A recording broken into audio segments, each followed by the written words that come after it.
You ask Tiger to solve. This deals with linear equations with one unknown. The final result is q equals 6. Let's solve it step by step. Group all constants on the right side of the equation.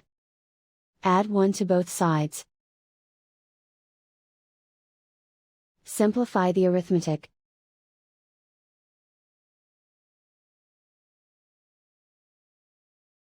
Isolate the q. Multiply both sides by 3. Group like terms. Multiply the coefficients. Simplify the fraction. Simplify the arithmetic.